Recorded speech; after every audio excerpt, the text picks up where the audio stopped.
trying to get innovative and keep it fresh and interesting. So there's some range of different things we find ourselves doing now that we didn't before. You got your perspective. I just want to be happy. Don't you want to be happy? I'm Todd Kaplan. What's been the biggest challenge and what's been the biggest opportunity in running something through the beginning of this year, Q1, which is always crazy for you because Super Bowl, you had a crazy successful Super Bowl halftime show this year.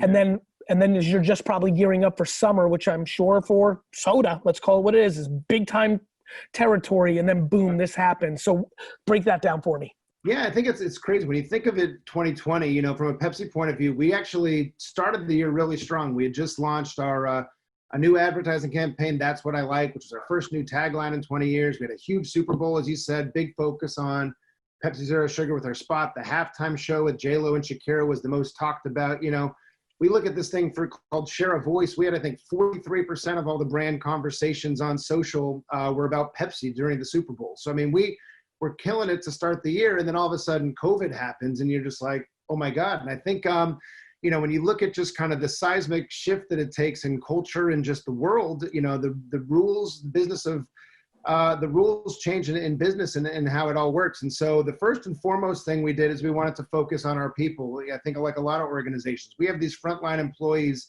who are driving, you know, making, moving, and selling our product on a daily basis, keeping grocery stores stocked, all of that, making sure that they're safe and protected. And so we spent a lot of time, you know, protecting the safety of our 90,000 employees on our front line, as well as, you know, from a corporate standpoint, you know, really doing a lot to provide protective gear, screening services, Pepsico Foundation, meals, all that kind of stuff.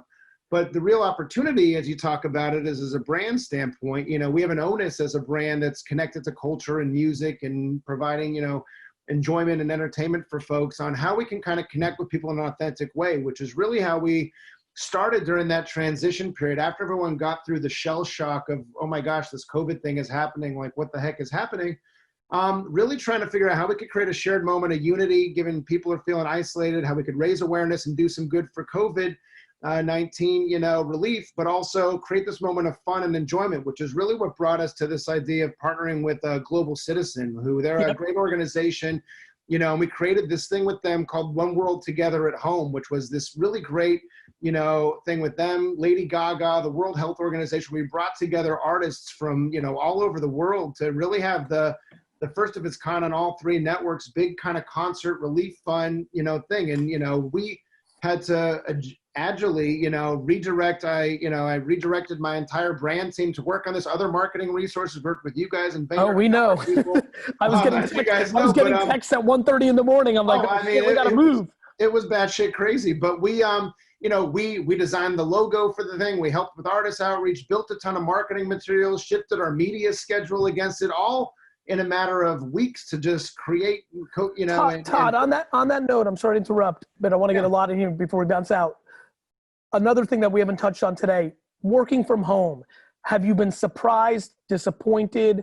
What's been your observation on what you thought you could do with you and your team and your agency partners and others, and versus the reality? What did Todd Kaplan, the man, think going in, and what does he now believe? Yeah, it's interesting because working from home, like we've always been a, you know, it's somewhat flexible work environment at PepsiCo, and people, you know, you have a snow day, you work from home, you're working from the city. A lot of my team's based in New York City, and so they don't want to drive up to Westchester, so they'll work from the city for a day. So we've had Zoom. We've been on Zoom for a while, but what was interesting is like people back when it was there, you know, no one would put their screen on. They'd always have the little sticky note covering their camera, you know, and they just be on. They treat it like a conference call. I think now, because of necessity, everyone's really leaning in and using all the tech as it's intended. And it's actually working quite well and quite seamlessly. And, you know, and it's really nice. And I think— Todd, I literally never want to be on a conference call ever again. I'm being one of the reasons I was skeptical and concerned is I'm a very touchy-feely. I like it in the room. You know, I remember the last meeting I was with you, I'm like drawing on my desk, you know, like I like that stuff. Yet, this is working big time for me. I feel the humanity through it. I just do. And what for sure I can tell you right now, I am absolutely not going on a phone conference call because those stuff they've never been good for me.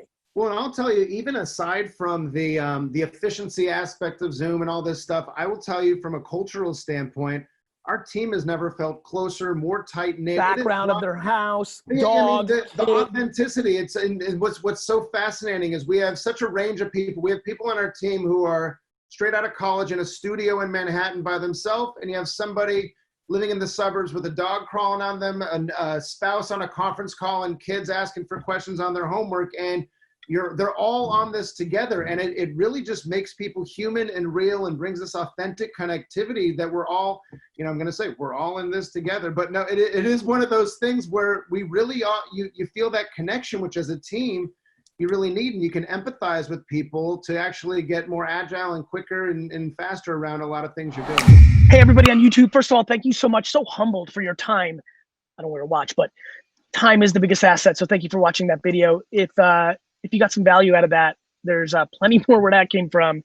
Feel free to check it out.